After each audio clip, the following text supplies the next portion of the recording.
सभी छोटे बड़े श्रोताओं को सुनीता भटनागर का प्यार भरा नमस्कार। ऑडियो स्टोरीज के हमारे चैनल कहानी जगत में आप सभी का स्वागत है। हिंदी कहानियों की श्रृंखला में आइए आज सुनते हैं सुभाष नीरव जी द्वारा रचित कहानी आवाज। पापा को कहीं बाहर जाना था। कल रात दुकान से लौटकर पापा ने बस इतना ही कहा कि वह सुबह 7 बजे वाली ट्रेन पकड़ेंगे और परसों लौटेंगे कुछ लोगों के साथ। यह सब बोलते समय पापा का स्वर कितना ठंडा था, ऐसा लगा जैसे कुछ छिपा रहे हों।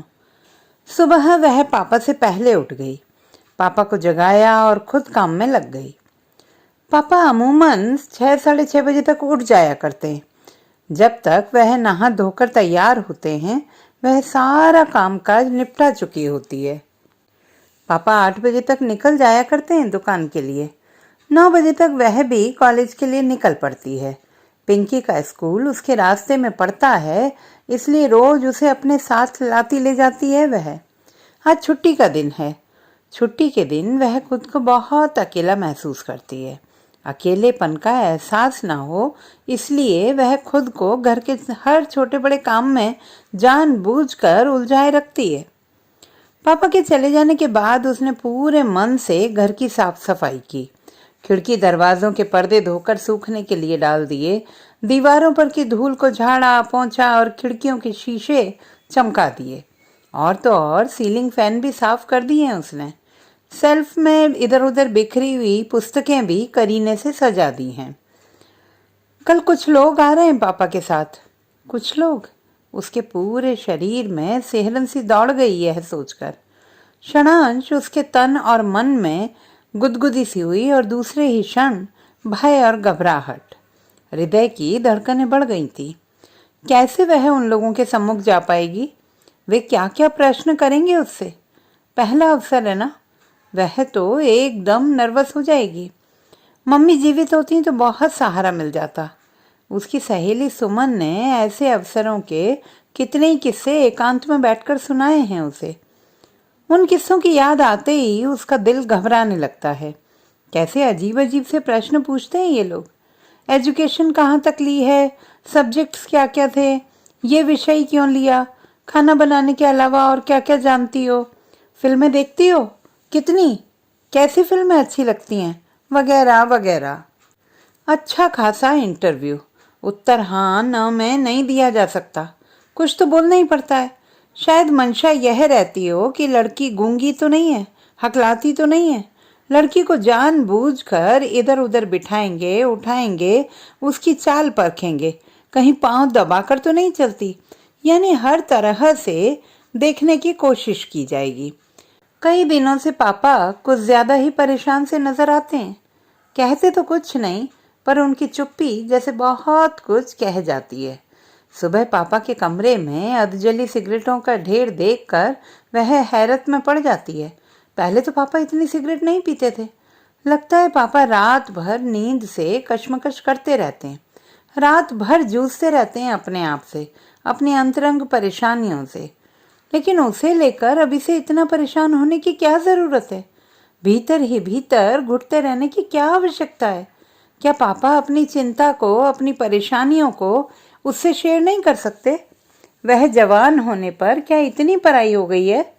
इस तरह के न जाने कितने प्रश्न उसके अंदर धमा चौकड़ी मचाए रहते हैं आजकल। पापा तो ऐसे न थे। कितना बड़ा परिवर्तन आ गया है पापा में अब। मम्मी की मौत ने उन्हें भीतर से तोड़कर रख दिया है जैसे। कितने हंसमुख थे पहले। इस घर में कह कहे गूंजते थे उनके। दुकान पर भी ज्यादा नहीं बैठते थे। जब तब किसी न किसी बहाने से घर आ जाया करते थे। प्यार से उसे मोटी कहा करते थे। मम्मी से अक्सर कहा करते, देखो बिल्कुल तुम्हारी तरह निकल रही है। जब तुम्हें ब्याह कर लाया था तुम ठीक ऐसी ही थी। मम्मी पहले तो लजा जाती, फिर नाराजगी जाहिर करते हुए कहती, यह क्या हर समय मेरी बेटी को मोटी मोटी कहा करते हो, नाम नहीं ले सकते? मम्मी की याद आते ही उसकी आंखें भीग गई थी।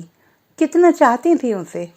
जवानी की दहलीज पर पांव रख ही रही थी कि यकायक उसने मम्मी को खो दिया। वह दिन उसे भूल सकता है क्या? नहीं, कदापि नहीं। वह दृश्य उसकी आंखों के सामने अब भी तैर जाता है। जिंदगी और मौत के बीच संघर्ष करती मम्मी। मम्मी मरना नहीं चाहती थी और मौत थी कि उन्हें और जिंदा नहीं रहने देना चाहती थी। ऐसे दर्दनाक क्षणों में मम्मी को उसी की चिंता थी। आखिरी सांस लेने से पहले मम्मी ने पापा से कहा था, देखो सुमी को अच्छे घर ब्याहना, मेरी परी सी बेटी को राजकुमार सा दूल्हा हो। पापा ने शायद तब पहली बार महसूस किया होगा कि उनकी बेटी जवान हो रही है, उसके लिए अच्छा सा वर ढूंढना है, और शायद तभी से पापा की खोज जारी है। पापा का उदास चिंतित चेहरा कभी कभी उसे भीतर तक रुला देता है। ऐसे में दौड़कर पापा की छाती से लिपट जाने और यह कहने की इच्छा होती है कि पापा मैं अभी शादी नहीं करूंगी, अभी तो मैं बहुत छोटी हूँ। लेकिन कहाँ कह पाती है वह यह सब। पापा और उसके बीच मम्मी की मौत के बाद जो खाई उभर आई है, चुप्पियों से भरी हुई, उसे वह मिटा नहीं पाती। क्या जवान होने का एहसास बाप बेटी के बीच इतनी खाइयां पैदा कर देता है? बस वह सोचती भर रह जाती है यह सब। मैं जल्दीबाजी में कुछ नहीं करना चाहता, पापा का अस्फुट सा स्वर था। ठीक है, आप अच्छी तरह सोच लें, बिचौलिया नुमा व्यक्ति की आवाज थी। पर निर्णय तो आपको ही करना है, दुनिया का क्या है। दबी दबी जुबान में होती हुई इस प्रकार की बातों के कुछ टुकड़े बगल के कमरे में बैठे हुए या किचन में चाय तैयार करते समय उसके कानों में अक्सर पड़ते रहते हैं। पिछले कुछ महीनों से इन लोगों का आना जाना बढ़ा है। कौन है ये लोग वह नहीं जानती। पिछले कई दिनों से पापा कई बार मौसी और मामा के घर आए गए हैं। जितनी जल्दी जल्दी उनके यहाँ आना जाना हुआ है पिछले दिनों में, पहले कभी नहीं होता था। पापा क्यों आजकल बार बार मौसी और मामा के यहाँ आते जाते हैं? आखिर बेटी का मामला ठहरा। कोई कदम उठाने से पहले वह अपने से बड़ों की राय ले लेना चाहते हैं शायद। लेकिन यह भी सही है, पापा जब जब मौसी और मामा के घर से लौटे हैं, ज्यादा ही थके और मायूस से लौटे। कभी कभी वह सोचती है, अभी तो इंटर ही किया है उसने, घर का सारा काम काज उसी के कंधों पर है। पिंकी की देखभाल भी तो उसे ही करनी पड़ती है। मम्मी की मौत के समय तो वह बहुत छोटी सी थी, वही उसके लिए सब कुछ है। मम्मी भी, दीदी भी। वह चली जाएगी तो कौन करेगा घर का सारा काम? पापा तो दुकान पर रहते हैं सारा सारा दिन, शायद तब कोई आया रख ले। पर ऐसे में पिंकी की पढ़ाई, उसकी देखभाल, उसका विकास क्या सही ढंग से हो पाएगा? क्या सोचकर पापा इतनी जल्दी मचा रहे हैं? शायद लड़के वाले जल्दी में हो और पापा को लड़का जच गया हो। मन में उठते जाने कितने ही प्रश्नों के उत्तर वह खुद ही गढ़ लेती है और उनसे संतुष्ट भी हो जाती है। लेकिन जवान होती उम्र के साथ साथ दिल में उमंगों का ज्वार कभी कभी इतनी जोरों से ठाठे मारने लगता है कि वह जमीन से उठकर आकाश छूने लगती है। अकेले बैठे बैठे वह सपनों की रंगीन दुनिया में पहुंच जाती है। लड़कियां शायद इस उम्र में ऐसे ही स्वप्न देखती हैं, अपने सपनों के राजकुमार की शक्ल आसपास के हर जवान होते लड़के से मिलाती हैं।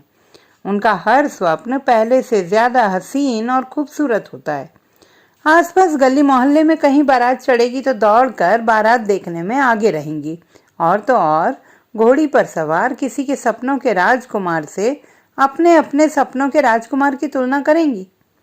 हर बार उन्हें अपने सपनों का राजकुमार अधिक हसीन नजर आता है। तन मन को एक सुख गुदगुदाता हुआ बह जाता है, ऐसा सुख जो न अपने में जज्ब किए बनता है और न ही किसी से व्यक्त किए।